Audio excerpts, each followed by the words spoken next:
अस्सलाम वालेकुम। कैसे हैं आप सब? उम्मीद करती हूँ खैर आफ़ियत से होंगे और अल्लाह ताला के हिफ्ज़-ओ अमान में होंगे। आज का टॉपिक तो आपने देख लिया ऑलरेडी कि मैं भिंडियों के बारे में बात करने वाली हूँ और भिंडियों के हवाले से मैं ये बात करना चाहती हूँ।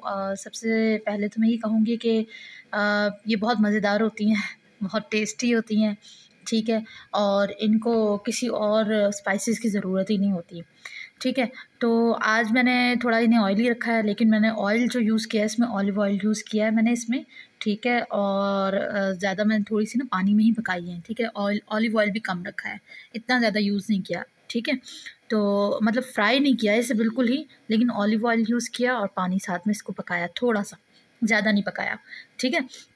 चलें इसके बारे में हम बात कर लेते हैं। आज जो मैंने ये बनाई हैं स्पेशली आप लोगों से डिस्कस करने के लिए कि इसके फ़ायदे कितने होते हैं और नॉर्मली जो हमारी बहनों को और हमारे जो बड़े हैं उनको जोड़ों के दर्द का मसला होता है, ठीक है? ये उसमें बहुत ज़्यादा फ़ायदेमंद है। एक तो इसकी जो लेस होती है ना भिंडियों की, ये जिनको ज़्यादातर जोड़ों का मसला होता है उनके लिए बहुत फ़ायदेमंद होती है, ठीक है? ये आपकी जो हड्डियों में जो फ़ाइबर और जो गुदा जो है उसमें कमज़ोरी हो जाती है और ज़्यादातर वो यूरिक एसिड का और दूसरे प्रॉब्लम्स बनते हैं, तो उसके लिए बहुत मुफ़ीद है, बहुत अच्छी डाइट है, ठीक है? और बहुत सारी बच्चियाँ और बहनें मेरी जो डाइटिंग कर रही हैं, ठीक है? मतलब कुछ ऐसा मतलब ऑयली नहीं खाना चाह रही लेकिन फ़ायदेमंद हो, ऐसी डाइट लेना चाह रही हैं, लेकिन जो फ़ायदेमंद भी हो और उनकी स्किन भी फेड ना हो और बाकी फ़िटनेस भी बरकरार रहे, तो उस हवाले से जो है ये भिंडी बहुत ज़्यादा मतलब फ़ायदेमंद है। सीरियसली बहुत ज़्यादा टेस्टी होती है। दूसरा ये फ़ायदेमंद भी बहुत ज़्यादा होती है। इससे दूसरे स्पाइसेस की ज़रूरत ही नहीं होती बिल्कुल भी, ठीक है? तो मैंने इसे कैसे बनाया है, पहले तो मैं आप लोगों से ये बात कर लेती हूँ, फिर बाद में मैं आपको इसके फ़ायदे बताऊँगी कि इसके फ़ायदे डाइटिंग में कितने ज़बरदस्त हैं, ठीक है?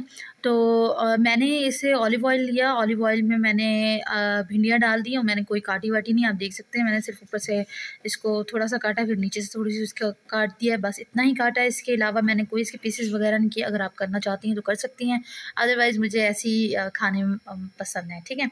तो फिर उसके बाद मैंने इसमें ऑलिव ऑयल में डालकर इसको हल्का-हल्का सौते किया। सौते करने के बाद मैंने इसमें लहसुन अदरक का पेस्ट डाल दिया। लहसुन अदरक का पेस्ट और हस्बे ज़रूरत जितना हस्बे ज़ायक़ा आपको जितना नमक चाहिए आप उतना डाल सकती हैं। और फिर उसके बाद मैंने इसमें जो है हल्का-सा पानी डाल के इसको पकाया कि इतना कि मतलब ये एलर्जिक ना हो। बहुत सारे लोगों को भिंडी से एलर्जी हो जाती है क्योंकि उनकी भिंडी की जो ऊपर वाली स्किन होती है ना, वो सही से पकती नहीं है, तो उन लोगों को एलर्जी हो जाती है, बहुत सारे लोगों को एलर्जी हो जाती है।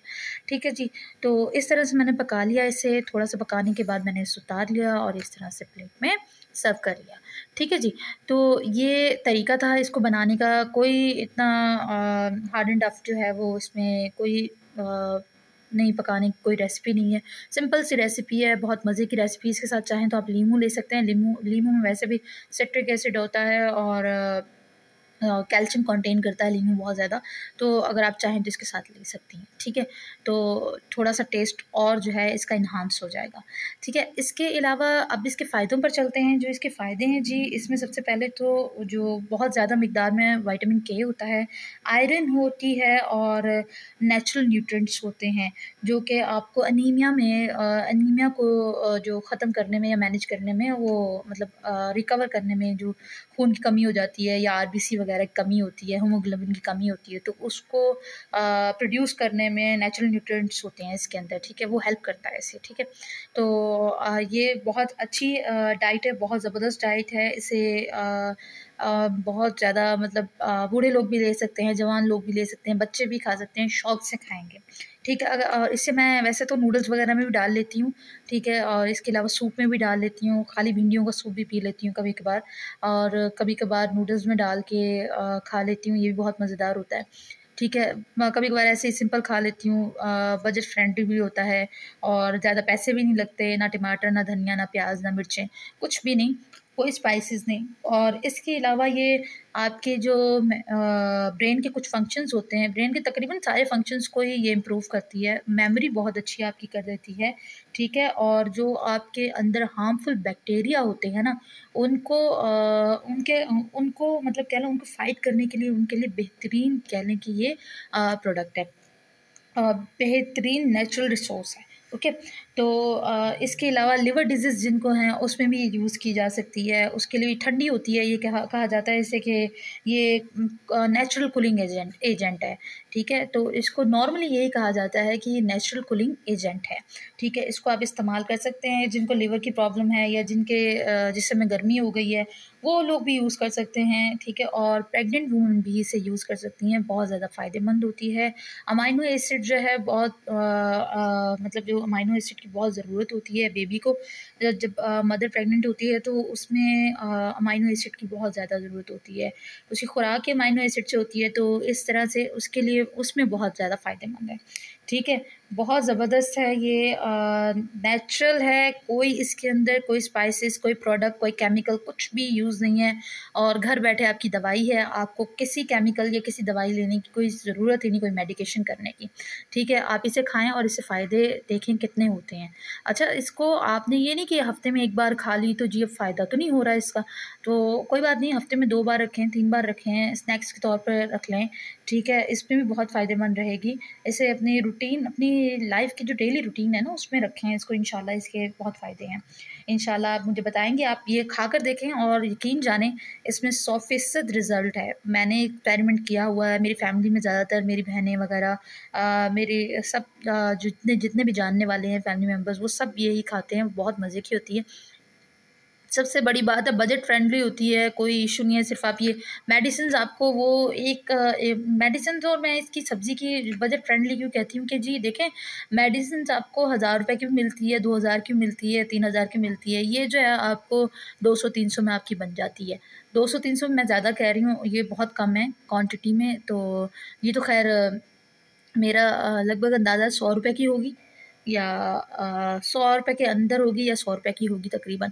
तो ये देखें आप, ये एक नेचुरल सोर्स है, ठीक है? इससे हमने जो है वो कितने फ़ायदे उठाने हैं। अब देखें, आप लोग केमिकल्स खाते हैं, मेडिकेशन करते हैं, इतनी-इतनी मेडिसिन्स खाते हैं, डॉक्टर से कंसल्ट करते हैं, सारे मामलात करते हैं, और आप देखें कि इसमें वो फिर उसके साइड इफ़ेक्ट्स भी होते हैं। इसके साइड इफ़ेक्ट्स नहीं है। इसका एक साइड इफ़ेक्ट है जो मैंने आप लोगों को बता दिया है, वो ये कि इसे हर वक़्त ही ना खाएँ। मैं ये नहीं कह रही कि आप एनी टाइम हर रोज़ यही खाते रहें, नहीं। 3 दिन बाद, 4 दिन बाद इस तरह से अपनी रूटीन में रखें। और दूसरी ये कि देखिए, इसके साइड इफ़ेक्ट एक ही है, वो है एलर्जी का। स्किन एलर्जी हो सकती है अगर आप इसको अच्छे से वॉश करके, या जो ऊपर से अजीब-सी हो रही होती है ना, मतलब ऐसे हाथ फेरें तो ऐसा लग रहा होता है कि जैसे कोई काँटे, छोटे-छोटे काँटे हैं, बिल्कुल स्लाइटली, ठीक है? इस तरह से आपको महसूस हो, तो ये सिर्फ़ जो है वो आपकी एलर्जी कर सकते हैं। उसे आप अच्छे से वॉश करें, अच्छे से इसको भूनें या रोस्ट करें या फ्राई करें। रोस्ट तो नहीं हो सकती, सॉरी, सौते करें। इसे हल्का-हल्का जो है वो रोस्ट करें आराम-आराम से, ठीक है? और ये खुद ही ठीक हो जाएगी। सही है, इसकी एलर्जी भी दूर हो जाएगी। अदरवाइज़ अगर फिर भी स्किन एलर्जी लगे आपको, तो आप डॉक्टर से कंसल्ट लाज़मी करें, ठीक है? अदरवाइज़ नॉर्मली नहीं होती। मैं कह रही हूँ कि 100% में से अगर 100% लोगों की मिकदार ली जाए, तो उसमें से 0.5% या 1% लोगों को एलर्जी होती है, अदरवाइज़ किसी को नहीं होती। सबको बहुत पसंद होती है भिंडी। भिंडी का सालन हो गया, भिंडी की सब्ज़ी हो गई, और ये इस तरह की भिंडियाँ हो गईं, या भिंडी का सूप हो गया, या नूडल्स में सूप डाल के खाना-पीना। ये सब चीज़ें बहुत मज़े की होती हैं, सबको ही बहुत पसंद आती हैं, और मुझे पता है आप लोग इससे ज़रूर फ़ायदा उठाएँगे और उठा रहे होंगे। बस जो लोग नहीं उठा रहे, या जो लोग भूल गए हैं या स्किप कर चुके हैं, तो मैं उनको सिर्फ़ और सिर्फ़ याद करवा रही हूँ कि ये भी एक चीज़ है जिसको आप लोग एज़ अ मेडिकेशन यूज़ कर सकते हैं, ठीक है? ये बहुत बेहतरीन कह लें कि सोर्स है, ठीक है? इसमें आपको कोई भी मेडिसिन्स वग़ैरह या किसी भी डॉक्टर से कंसल्ट करने की ज़रूरत नहीं है। घर में नेचुरल सोर्सेज़ से फ़ायदा उठाएँ, उससे मेडिसिन्स बनाएँ अपनी डेली रूटीन में, ना कि डॉक्टर के पास बार-बार कंसल्ट करना पड़े और आपको बार-बार जाना पड़े, ठीक है? चलें जी, मेरे चैनल को लाइक कीजिएगा, शेयर कीजिएगा और सब्सक्राइब कीजिएगा। अल्लाह हाफ़िज़।